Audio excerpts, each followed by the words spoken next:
There will be spoilers, Ed, for this episode, and there will be spoilers for Black Mirror seasons 1 through 5. Striking Vipers, the episode that has been referred to as the Smash Bros of Black Mirror. Broke Black Mirror, Man Junipero. It's actually a lot like San Junipero, as this story is centered around a same-sex relationship in the virtual world with a beautiful synth score. It's also directed by Owen Harris, who, you guessed it, directed San Junipero, as well as the episode Be Right Back, making Striking Vipers the episode to complete Harris's Black Mirror love story trilogy, with each episode in that trilogy written by the show's creator Charlie Brooker. In Striking Vipers, we follow Danny and Carl, two friends who have grown apart significantly. Danny is married to Theo and has a family in the suburbs, while Carl is living a more youthful lifestyle as he is a bachelor in the city. Carl gets Danny the immersive version of Striking Vipers X, a virtual reality experience that emulates physical sensations, made by Saito Gameu, the same video game company from the episode playtest. Striking Vipers X is the newest addition in the series they used to play in their 20s. During their first fight in Striking Vipers X, Danny and Carl kiss using their avatars. After some awkwardness, the two routinely meet up in the game to make sweet, passionate virtual love to each other. Charlie Brooker claimed that the inspiration for Striking Vipers came from playing games like Tekken with his flatmates, and wondering what his neighbors were thinking, having to listen to a bunch of men shouting and grunting completely out of context. Further saying, "And I thought there is something homoerotic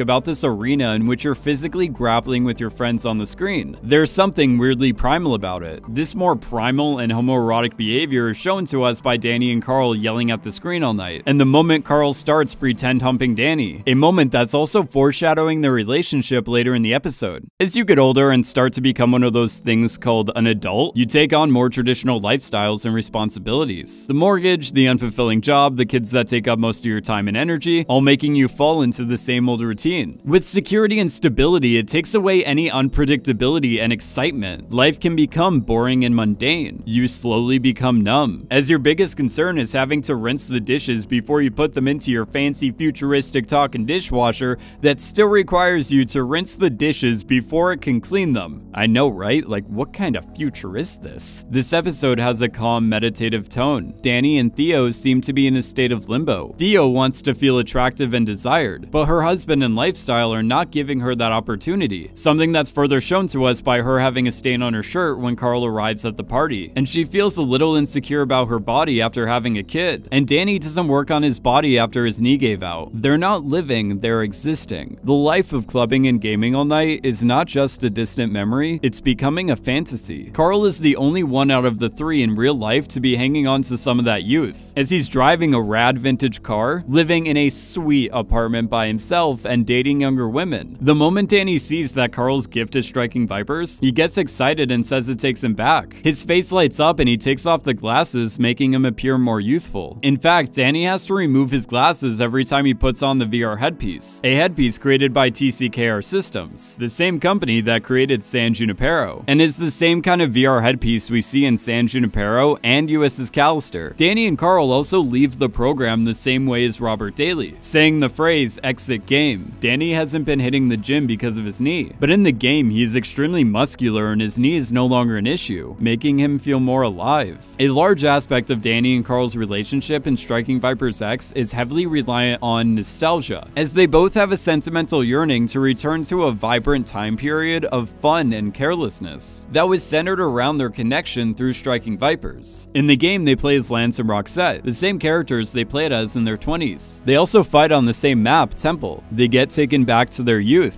a time where passion was much greater than it is now. That's why they interact in these incredibly hypersexualized characters that are meant to represent the over-romanticized view of what it was like to be young. The club they meet at the beginning and the end of the episode is called The Year, a name that is symbolic of the time they were beginning to discover their desires. I want to address the big question, a question that I've seen a lot of people ask. Was it gay? Were they gamers or were they gamers? Sorry, I had to. You guys know how much I love puns. Honestly, I don't think this episode was supposed to give you an answer to that question. Hear me out. It was as gay as it was cheating. It wasn't technically cheating in the traditional sense of the word. In fact, that's another debate this episode wanted to bring up. As executive producer of Black Mirror, Annabel Jones asked, when does porn become so sophisticated that it's actually cheating and not just distraction? Danny and Carl's relationship is not physical at all. It was in their heads. I'm heterosexual, sexual. But I can't tell you how many times me and my best guy friend have said to each other, "Brah, if you were a woman, life would be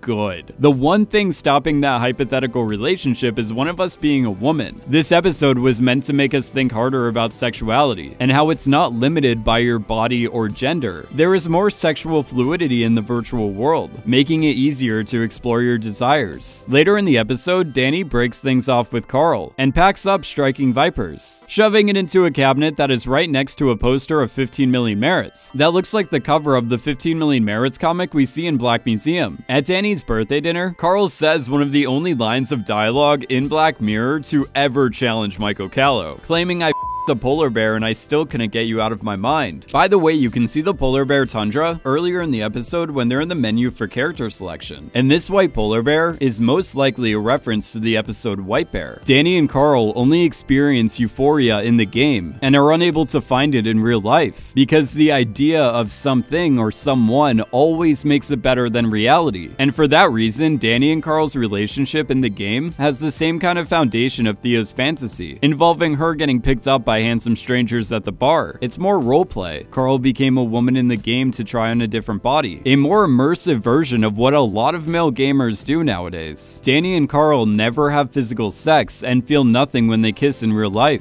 In the real world, they can still identify as straight. It's just that their sexual experience is no longer strictly defined. Annabel Jones also claimed, "They have such an easy, fun relationship that's spun out of control due to what the VR world gives them. They're able to take it into something else, and they're confused about these new experiences, as they are able to explore new erotic scenarios in the virtual world that reality will never offer them." Sexuality is evolving with the advancement of this kind of technology. Danny and Theo finally communicate and come to an agreement. Once a year on Danny's birthday, they can both indulge themselves in fantasies outside of their marriage. Theo had a thing for getting picked up at the bar, so she is allowed to take off her wedding ring, get dressed up, and go out to meet a stranger. Danny and Carl miss playing Striking Vipers together, and are allowed to passionately make love to each other in Striking Vipers X. Theo's end of the deal is most likely her actually cheating, as her fantasy looks like it's being played out in real life. There would be no need to take off her wedding ring if she was going into a simulation. Charlie Brooker claimed, "I think it's a pragmatically romantic ending. Once a year, he gets a free pass to go into the game, and she gets to indulge her fantasy. And hers arguably places more jeopardy on the relationship since it's in the real world. Or we assume it is." Danny and Theo's marriage is held together by this deal, and their kids get to grow up with parents who aren't divorced. However, Theo could develop feelings for whoever she spends the night with, and that could definitely ruin their marriage. And that's just one of a whole bunch of problems that could arise during this deal. Also, we see throughout the episode that Carl can't perform unless he's in Striking Vipers, and he can't connect with anyone else on a level that he connected with Danny in the game. By the way, the X in the Striking Vipers title was completely intentional. They mark the date with an X, but it's mainly emblematic of the kiss Carl and Danny shared in the game and in real life. Carl was the first one to say he felt nothing, and some people speculated that Danny did feel something because of the brief pause after the kiss that implied he had feelings for Carl in the real world. But I don't think this moment showed us that Danny had feelings for Carl. Instead, I think it was showing us that he was somewhat disappointed. Earlier in the episode, Danny was debating leaving Carl an X at the end of his message to him. Danny didn't fully understand the emotions he was feeling. When they kissed, Danny came to the realization that he only felt the romance in the virtual. It didn't give him answers, and it possibly made him more confused. This deal doesn't fix anything for Carl. Carl was in love with their virtual relationship, and even said it out loud during one of their last meetups. So instead of breaking things off completely and allowing Carl to move on, most of his life will be centered around one day out of the year. Carl is most likely in a similar state of limbo we watched him experience in the 7 months he spent without Danny. The song Not 1 Minute More, performed by Earl Grant, plays at the end of this episode. The lyrics, "I'll only love you as long as the sea rolls on endlessly to the shore, I'll love you till then, not 1 minute more," are representative of the fact that Danny will only love Carl playing Roxette for a limited amount of time, until the program turns off, and not a moment longer than Danny and Theo's agreement. Danny and Theo can remain loyal to each other and honor their commitment, while selfishly indulging themselves in their own sexual fantasies. Speaking of San Junipero, there was one moment between Kelly and Yorkie that I kept thinking of while watching Striking Vipers. During the scene in the alleyway when Yorkie said everyone was looking, and further explained, "You You know, 2 girls dancing. And Kelly replied, okay, 1, folks are way less uptight than they used to be. Like Yorkie's generation, we are going to be exposed to new romantic preferences that are not yet socially acceptable. The sexual exploration in virtual reality will go beyond the modern classifications of sexuality, and it can confuse some of us, especially the ones discovering their new romantic and sexual preferences in a place of endless possibilities and zero judgment. But our generation will begin to normalize